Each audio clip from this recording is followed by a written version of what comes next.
Welcome to the Mindset Forge podcast, where I interview actors and performing artists on how they show up for the big moments of their lives. Everybody has big moments in life, and we all have to figure out how we can show up at our best so that we can get the outcome that we're looking for. What I love about athletes and performing artists is they really have a unique perspective on those big moments, whether it's singing on stage with thousands of people out in the audience or a Game 7 NBA Finals performance. And I'm your host, Barton Bryan.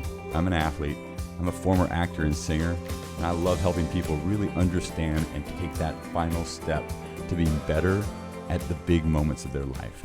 In this episode, I interview Andrew Samonsky. He's actually a really close friend of mine, and he's an accomplished Broadway singer, actor, and his story is what I consider very, very telling in terms of what all artists have to go through. You may have talent, you may have a passion, but you've got to do the hard work, and you've got to find your authentic voice so that when you communicate, you're not just communicating what you think people want to hear, but who you truly are, the good, the bad, and the ugly. And Andrew talks about that with humility and an awareness of what it took him to get to the point where he truly understood how important it was to just give your whole self as an artist, as a performer. Andrew Samonsky was recently in the first national tour of Come From Away as Kevin. Prior to that, he played the role of Tadeusz Lempicki in the world premiere of Lempicka at the Williamstown Theater Festival, which ironically was written by Matt Gould, who is my second interview in the first season of the Mindset Forge podcast. And I personally got to see Andrew perform the role of Robert Kincaid in the national tour of Bridges of Madison County. Andrew was nominated for a Drama Desk Award for his portrayal of Frank Russell in the Off-Broadway production of Michael John LaChuisa's Queen of the Mist. He has originated roles in The Hunchback of Notre Dame, Benny and Joon, and Somewhere in Time, to name a few. So without further ado, my great friend, Andrew Samonsky. So Andrew, before we get into kind of Broadway and the different various things you're up to, let's go back to high school. Talk about that time, some of the struggles you were having, and maybe that teacher that really helped guide you in the direction of your career. Yeah, it's safe to say once I hit high school, I was pretty lost. I played soccer. I was an athlete, some volleyball, pretty good athlete actually, but no real, idea about what I was going to do in life at that point. I had sang like in my mom's church, and I was actually a very reserved child. I didn't like getting up in front of people and performing. I didn't think it was cool. So it was just something that my parents kind of had me do. We had a very good friend of the family who was a voice teacher, and I would go take lessons with her over the course of my childhood, and I wouldn't really practice in between, but she always thought I had a good voice, and I thought that was nice, getting praise from this person that I was good at something, but never really pursued it. So I go through high school, and as I said, I'm playing volleyball, and my back starts killing me through the course of the season. And so much so that during a game, I just couldn't play anymore. And that led me to a trip to a series of doctors. And I found I had some hairline fractures in my spine vertebrae. And suddenly I couldn't play sports anymore. I was in a back brace for 6 weeks. It didn't fix anything. And my mom said, well, why don't you audition for the school musical? And I'm not sure why I did, but I just thought, yes, okay. I mean, I literally have nothing else to do. And I did, and I got the lead part. And I had a blast doing it. But again, it was nothing I ever considered doing with my life. I just kind of left it at that. I took like a drama class in high school for fun and went off to college. Like I said, no clue. It's no secret with me to share that I started having a pretty good drugs and alcohol issue.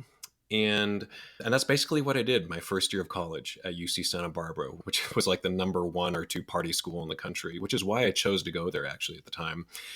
And I was drinking and doing drugs pretty much every day. This high school 4.0 student was suddenly getting B's and C's.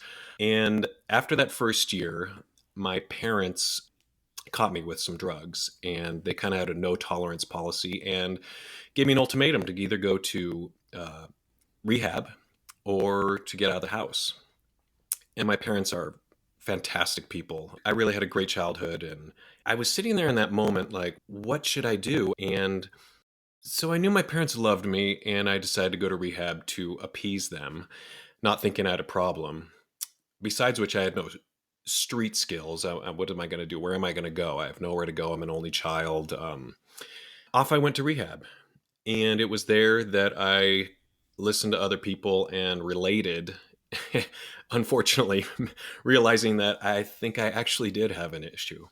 It was there that I began to wake up. And I have a million stories about that whole process, which I'm happy to talk about. But as far as being a performer is concerned, what happened in rehab was I was sitting there struggling with this idea of whether I had a problem or not. Ultimately did.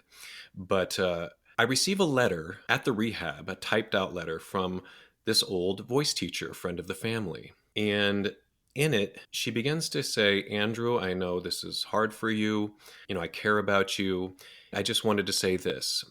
I would not recommend this profession to anyone because it is so difficult, but I think you might have the ability to make it as a professional singer. And the interesting thing about that was when I was about 16, my parents sent me to a psychologist friend of theirs to give me some aptitude tests or career tests and see what I was into, because I didn't really know what I wanted to major in or what profession I wanted to pursue. And so I take these 6 hours of tests and the results come back and it lists a series of careers: doctor, lawyer, chef, teacher. And the psychologist says, well, this is interesting. Andrew's kind of flatlined in every single profession here, but we can kind of see, well, he's a little higher in these professions, but it's still very low. I don't know. I've never had this happen before. And you go all the way to the bottom, and there's the word musician, and it is off the charts. And no one addresses it. I don't bring it up. My parents don't bring it up. The psychologist doesn't bring it up. Almost this kind of acceptance that, well, no one would ever do that. It was so interesting to me because I'd always had such a passion for music. And here it was on this career test that I'm off the charts suited to pursue this, but it was never addressed. So back to this letter in rehab, I'm suddenly struck with this thought, maybe I could pursue this. And there was just a little glimmer of purpose in my life. And I mean, I'll get very emotional talking about this letter and this teacher because she changed my life. And what she did is I got out of rehab a week early on good behavior, which was helpful because there were only 2 colleges still auditioning for their voice programs, USC, I'm from Southern California, and Cal State Northridge, which is where I met you, Bart. And she taught me 2 songs to sing. I went down to the audition, kind of fumbled my way through it and got accepted. And that started my whole journey in music, in performance, really started my whole life over again. And I've been sober basically since then, going on 25, 26 years now. And it was that letter, that teacher that changed my life. So connecting the dots, and obviously this lady's letter was such an important piece to that. With singing, you're literally finding your voice. But I think that can be used for any profession where somebody's finding their authentic voice, finding their way that they choose to express the creativity that comes from them uniquely. Talk about that journey that you've gone through and some of the steps along the way that were important. That's such a great topic, and it's so difficult to answer because I found it's a lifelong process. I mean, I'm still finding my authentic voice. And so for me to think back to my time in college, I think, wow, I was really struggling to find my authentic voice. And with singing and the voice, you're really putting a lot of power into your teacher. You're really trusting this teacher to help you, especially when you're younger.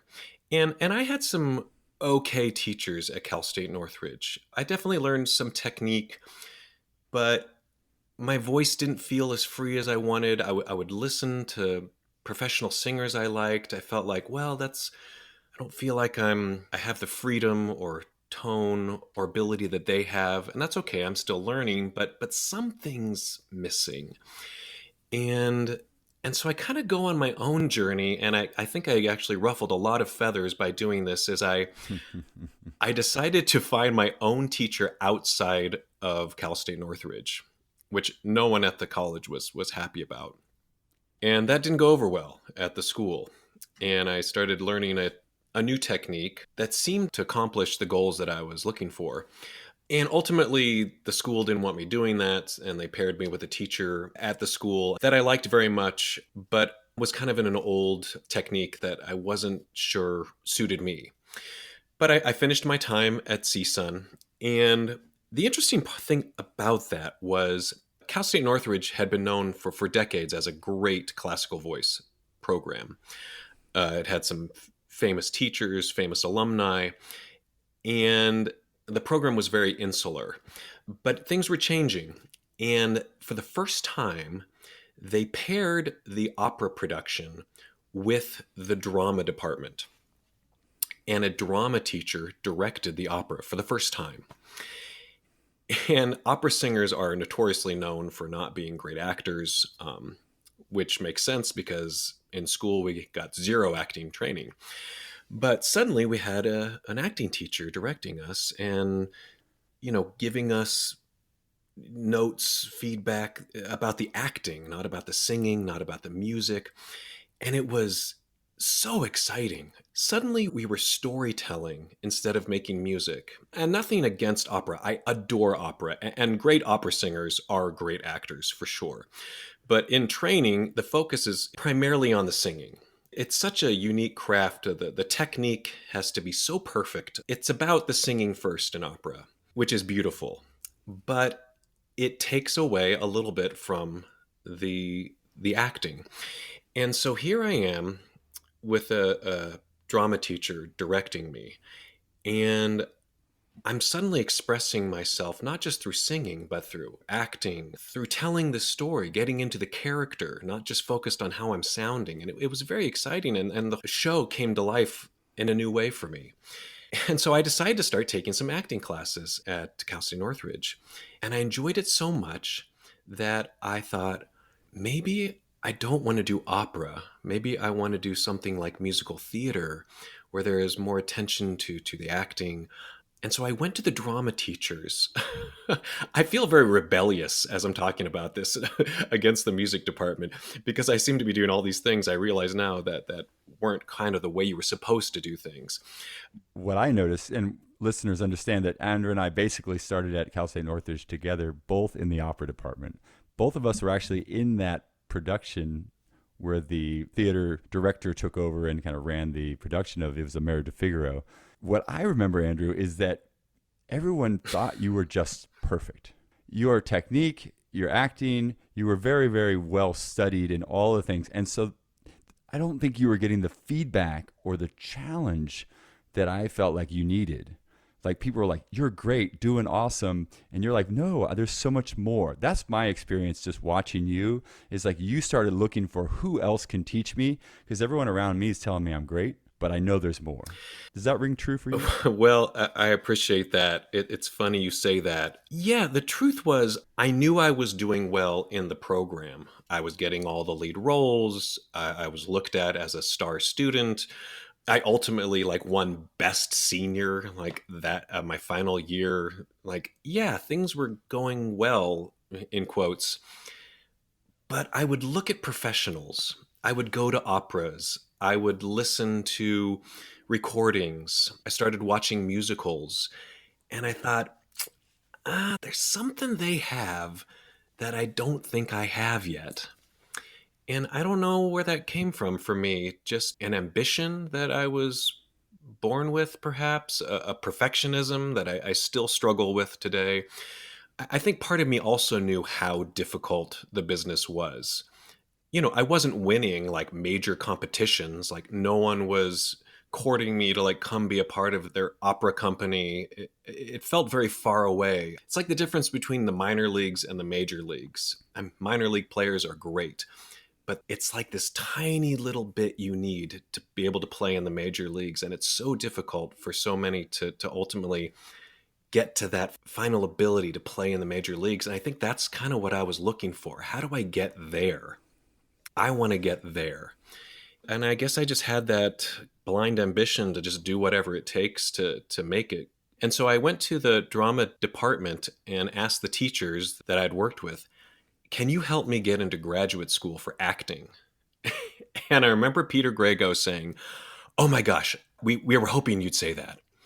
And they helped me prepare my auditions for graduate schools, ultimately inviting a teacher from UC Irvine to come up and see the production of Into the Woods, a musical by Stephen Sondheim that I had a lead part in, that the drama teacher again had directed. And this person from UC Irvine, Eli Simon, came and saw me, unbeknownst to me, then ultimately invited me down to see if I'd like to be a part of the program. And off I went to pursue acting. And there was a strong musical theater part of that program for the undergraduates that I knew I could take advantage of, and it seemed like a good fit for me. And there, I'll just transition into the fact that it was at UC Irvine that I met my still current voice teacher, Marana Delaney, another teacher who changed my life. And the interesting part about Marana was I had this very kind of low baritone voice and probably my speaking voice as well. And I sang baritone roles, lower vocal roles. I didn't have high notes. I was not a tenor. I couldn't sing a high C, much less a B or an A or any of these high notes. So, and Marana said, you know what? I think you are a tenor, and we're going to work on you becoming a tenor. I thought she was crazy, but for some reason, there was something about her that I trusted. And so we started working, and it was excruciating. I sounded terrible, and she just kept pushing me. And part of me knew that if I wanted to be a professional, these high notes would be helpful. So I thought, well, this will be helpful if it works. And I just trusted her. I slowly but surely became a tenor. By the end of the 3 years at UC Irvine, I had stretched out my voice quite a bit into my upper register, which that part has given me a career as well. I would not have a career in this field without the work that Marana did with me and how my voice changed while I was there. So I will say the first teacher, Linda Otson, I want to say her name because who wrote the letter, because she's been a saint in my life, as has been Marana Delaney at UC Irvine, who still teaches there. She's incredible. Talk about that teacher-student relationship. Just going back to a recent interview with Bethany Shadburn, she talked about when she went to Las Vegas, the teacher just made her just use the bar for like a couple of months. Like he didn't like her form, he didn't like her technique. She had to trust that now she had to go back to basically the foundational movements and just work those things. It sounds like kind of the same thing here with going to UC Irvine. This teacher's like, I hear something in your voice that you don't know is there, and will you trust me to work with you and build that out? That's a huge amount of trust that you put into her. Yeah. I can't remember the specifics of the argument that she made for me to do this work, but I just believed her. I think I also, again, just kind of kept my eye on the professional world. Again, listening to musical theater actors, singers that I admired, how their voices were being used, how high they had to sing, honestly, and going, yeah, if I want to be that guy, I got to learn how to do that. And I don't know how to do that right now. And this woman is saying she can teach me how to do that. And for some reason, I believe her. And so here we go. When I started graduate school, one of the big names of that school, who's since retired, is Dr. Robert Cohen. And the first book they give you at UC Irvine when you're in the graduate acting program is a book that he writes called Acting Professionally. And the whole first chapter basically describes how insanely difficult it is to make it as an actor professionally. Here's the numbers. Here's the percentage of people that are working. It was like 1 or 2%. Here's the percentage of people who are successful, 0.1%. Here's all that you probably have to do to make it as an actor, this excruciating auditions and devoting yourself 100% to this and that. And it ends the chapter with, if you still want to be an actor after reading this chapter, then read on. And I'll always remember that because I just always knew how difficult it was going to be. And if I had any chance to make it in show business, and it's a cliche, show business is hard. Everyone wants to be famous or an actor or whatever. And not everyone obviously gets to be. So I just knew that it would take work. What's the professional world doing? What do I need to do to be a part of it? Let's talk about performance mindset and just things that you learned along the way. I think we've talked about the direction that your voice took, but let's go back to some moments where you figured some stuff out, whether it's just kind of how do you show up as an actor, as a singer for stage to do your best? Like, what are some of the understandings that you came upon during that process of becoming an actor? It started with graduate school again at UC Irvine, which was really the first place I got intensive acting training. And what I loved about UC Irvine was, for me, it was a place that really allowed you to kind of, in many ways, figure it out for yourself. It was kind of here's a potpourri of technique, and take what you like. At least that's how it was for me. There was nothing concrete to grasp onto. It did allow me to kind of form what worked for me. It was only at the end of the 3 years that we had our thesis project, where you could either write a paper or perform a one-man show. And I decided to write my own show. And I wrote a series of maybe 10 monologues about a relationship that I'd had recently that I was struggling with. And I paired it with some music by Rufus Wainwright, if anyone knows him. He's a fabulous singer-songwriter. And because the work was so personal to me, I finally was able to act from an authentic place of myself. And I think for most of the 3 years, I had been trying to be something I thought whoever they are, wanted me to be, whether it was more masculine or whatever, in these kind of very broad general terms that aren't helpful in acting. But I wanted to be this idea of whatever they wanted me to be, instead of just being real, honest, which is what they were actually trying to get me to be. But it wasn't until I wrote my own material that it suddenly clicked. And then I was able to take that idea, if I bring myself to this material, instead of trying to put on something, I can do the work more authentically. Let's take a minute here to listen to Andrew Samonsky singing a short excerpt from Bridges of Madison County so you can hear his voice. I can't tell you I know what the future will be. Who knows anything? I just look at those eyes, you've got so much to see. Let me show you there's crowds and camels and hillsides to climb. All I know is in all of the time, from man's first breath to God's last warning, you and I are just 1 second spinning by in one split second.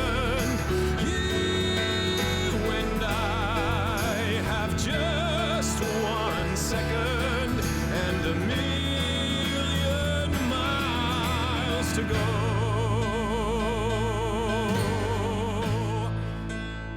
And that journey has continued for me. And I had a teacher in New York that I'd love to talk about as well, that continued that work for me. But that's where the beginnings of it happened.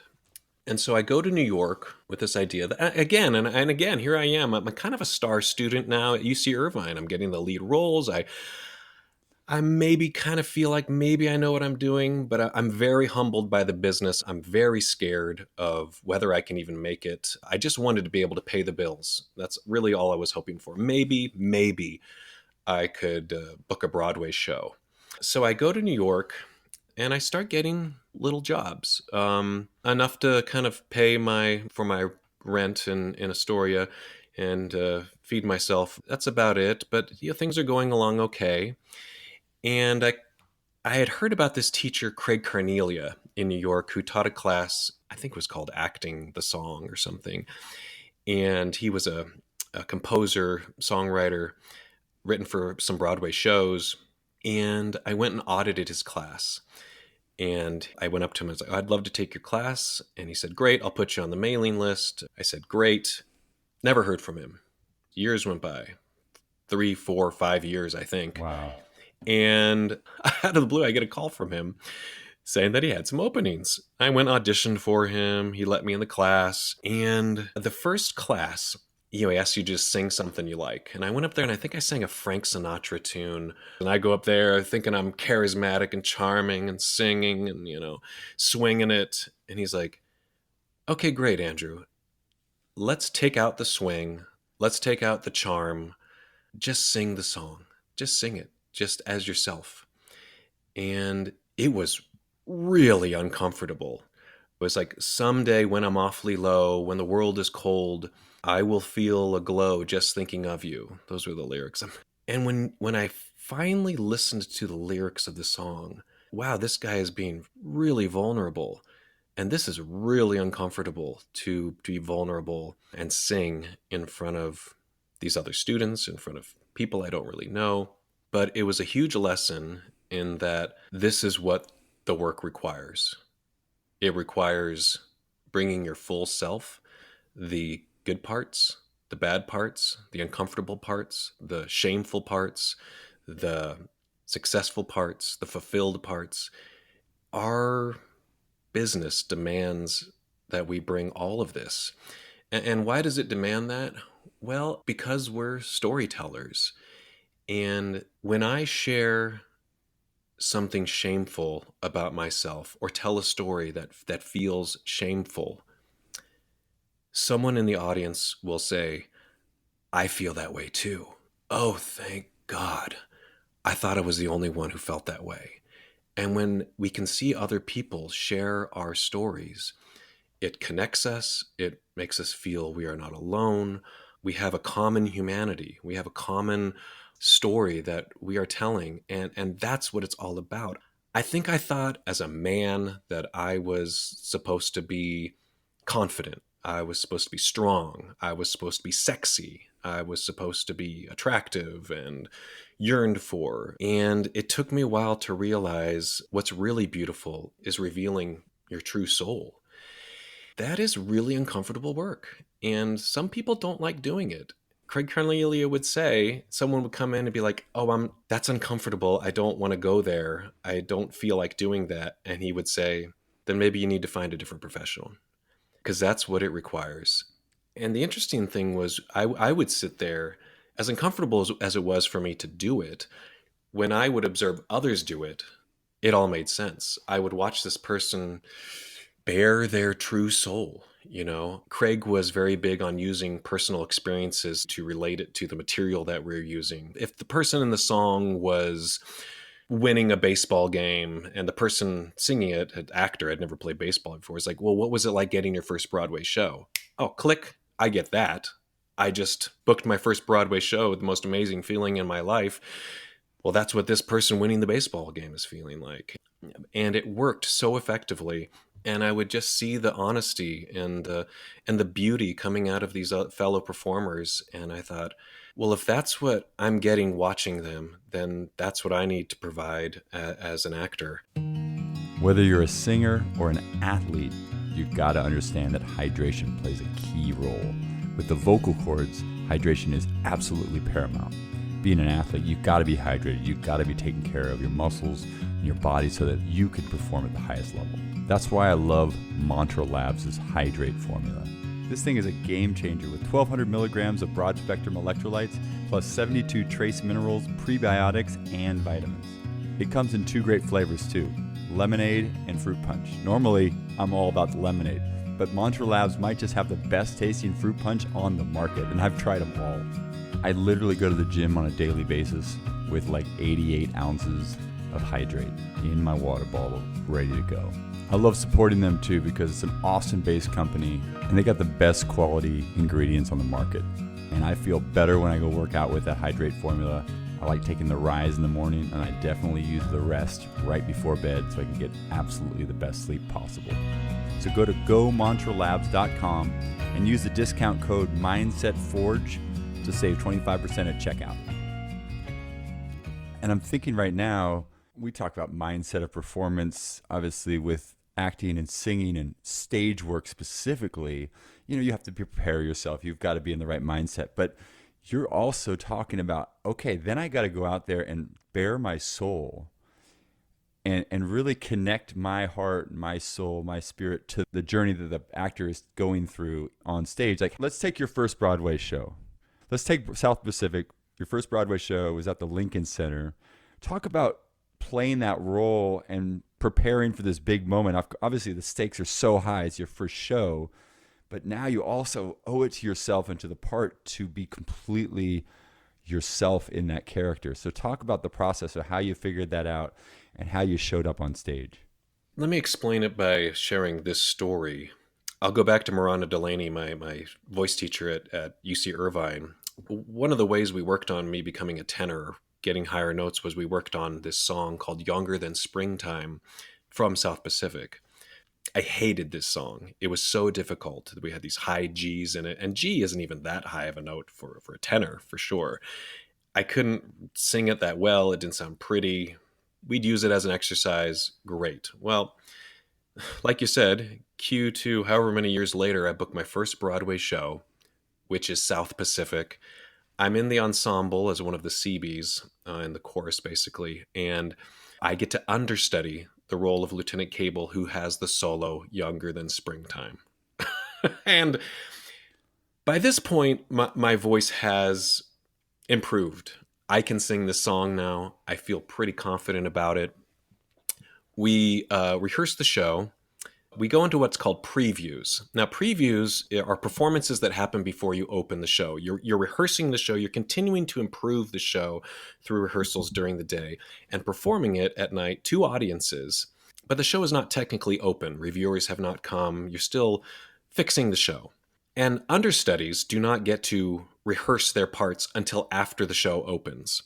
I'm currently rehearsing my ensemble part in the show, and we're putting the whole show together. There's no time for understudies. We got to get the show up and open and at its best. So the lead who's playing Lieutenant Cable at the time that I'm understudying, he starts getting sick. And this is very troubling to me. What if he can't do the show? And I go to the stage manager who's in charge of the show while it's being performed. I say, what happens if this guy calls out of the show? And the stage manager literally said, well, we just throw you up there. And and mind you, this is my first Broadway show. I'm doing the show with the likes of Broadway now legends like Kelly O'Hara and Danny Burstein. And the fact that I might have to go on and perform a lead role on Broadway with no rehearsal is terrifying to me. I say to the stage manager, well, that's interesting. I have some questions because there are parts of the show where I've not even seen what that role does if I were to go and have to do it. And he said, oh, well, great. Well, what are your questions? Sure enough, the next morning, I get a call at 9 a.m. Well, Andrew, you're on today. This was on a Saturday, so there were 2 shows that day.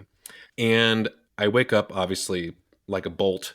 I go to the gym because this character of Lieutenant Cable has to take his shirt off at some point. He's a Marine. He's the romantic lead of the show, one of them. And he has a very romantic song that he sings with his shirt off. So I go to the gym, and I go straight to the theater, and the stage management team meets me to walk me through the show. We go to the rehearsal room, and we basically just he shows me in maybe about an hour everything this character does in the show. What I do want to share is I was prepared. I knew my lines. I knew the song. Every second I could, I had been studying my part.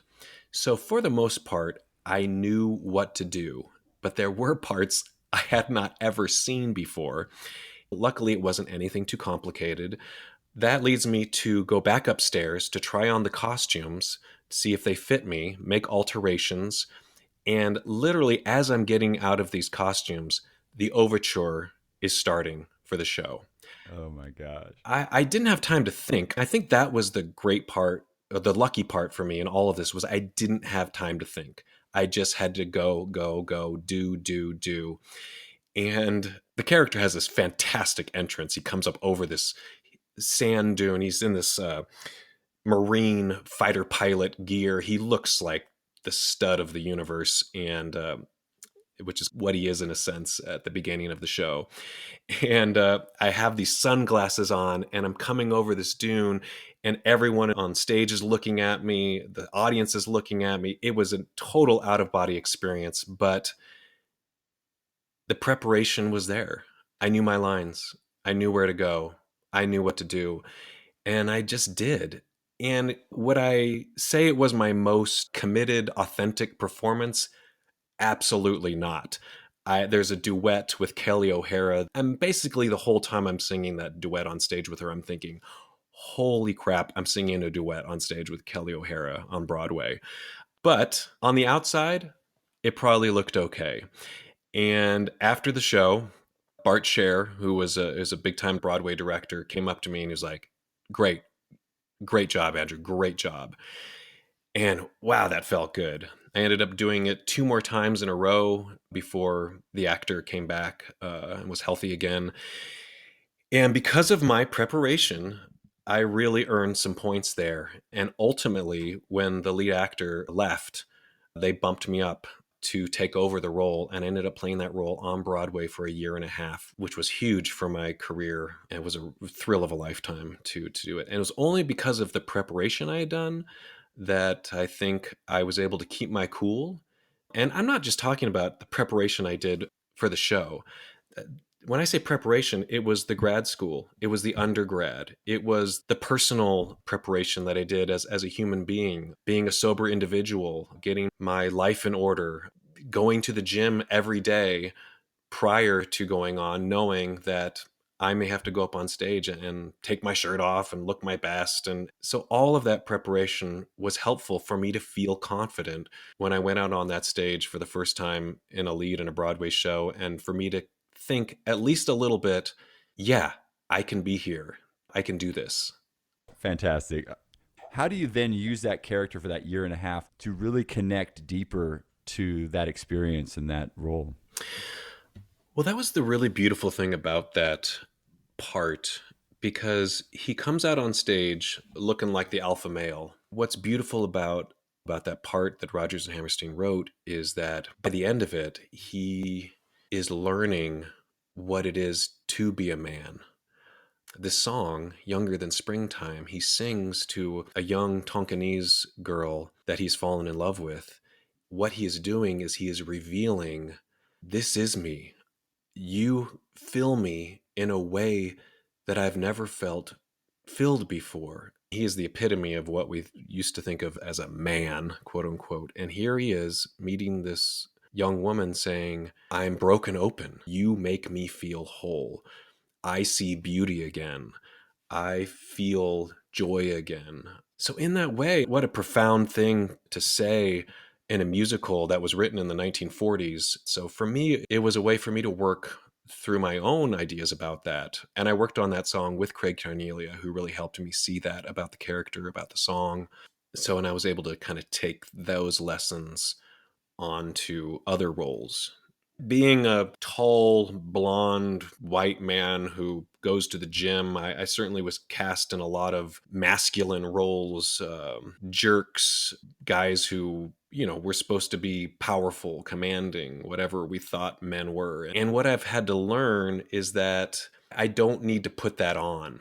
I actually need to learn about how to peel back the onion of myself. Because no one wants to go to a show and see like, oh, great, cool, strapping young man, macho.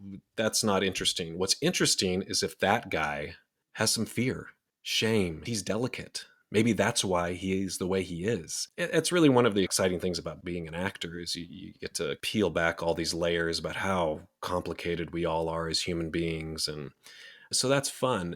And part of that is therapeutic for myself to cover those ideas about myself as well. I love the understanding of how it's about the whole person.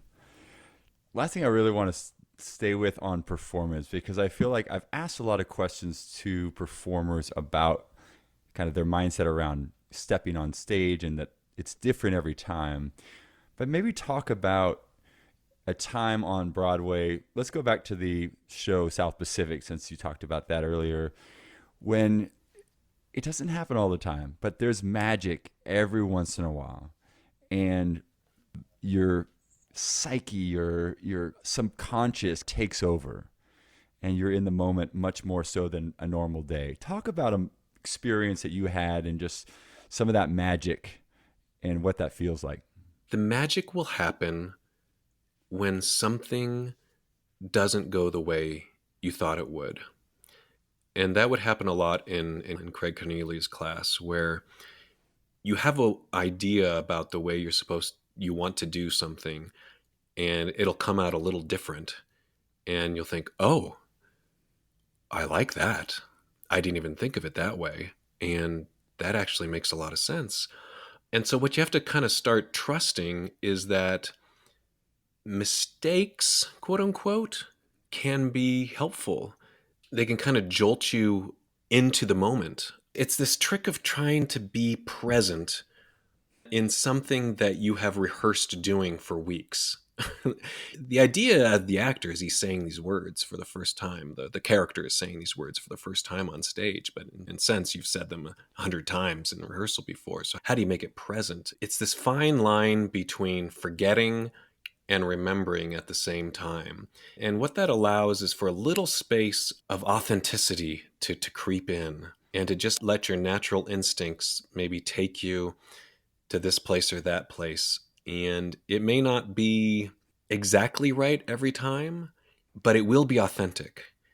And I think authentic is always correct. If you've done the work, then you can forget the work and just let it fly. And when I say let it fly, I mean allow your natural humanness to seep in to the work that you've already done. And there is magic in that. And it can seem mysterious, but I think it's somewhere between where preparation and letting go meet.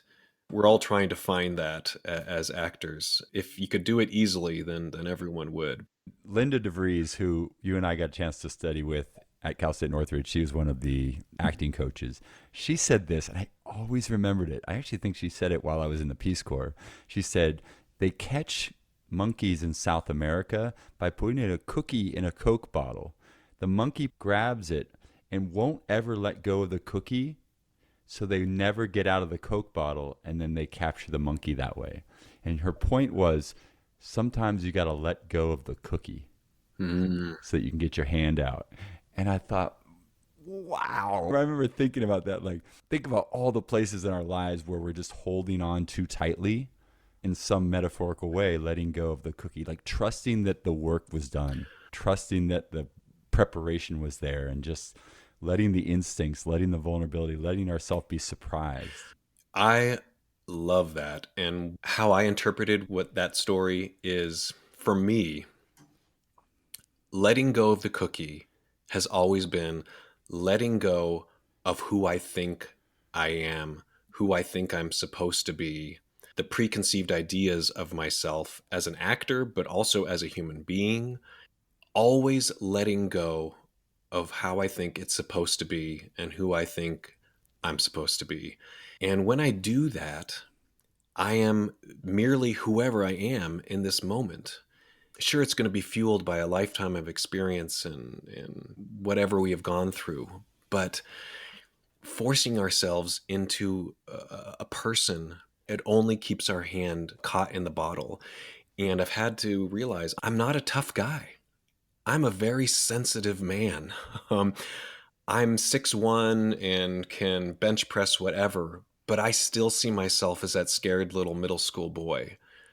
And all of that is so beautiful. It's so exciting. It's awful and wonderful all at the same time to go, no, I am all of my experiences, all of my feelings. And then it kind of forces us into this question of what is success? I am a mess of experiences and failures and successes. And that's what we're all doing. And that's why we keep telling stories, is to keep connected to this human experiment. So Andrew, let's do this. Yeah. You're in Salt Lake City, Utah right now. The theater world's coming out of the pandemic in a sense. Broadway's opening back up. There's some things happening. Talk about the next 6 to 12 months of your life and what's going to happen. Of all things, here in Salt Lake City, where my wife has been working, and we have a 4-year-old kid, and I've had the supreme joy of being a daddy for the last year and a half. which has been a real gift of the pandemic amidst all of the challenges.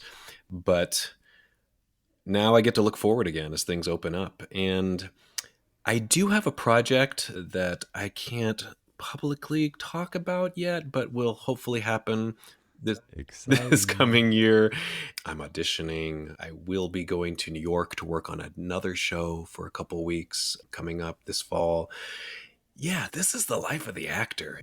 The worst thing to say to an actor is, what are you in right now? Because 90% of us are not in anything right now. But we get to, as an actor, you kind of have to be comfortable with the unknown.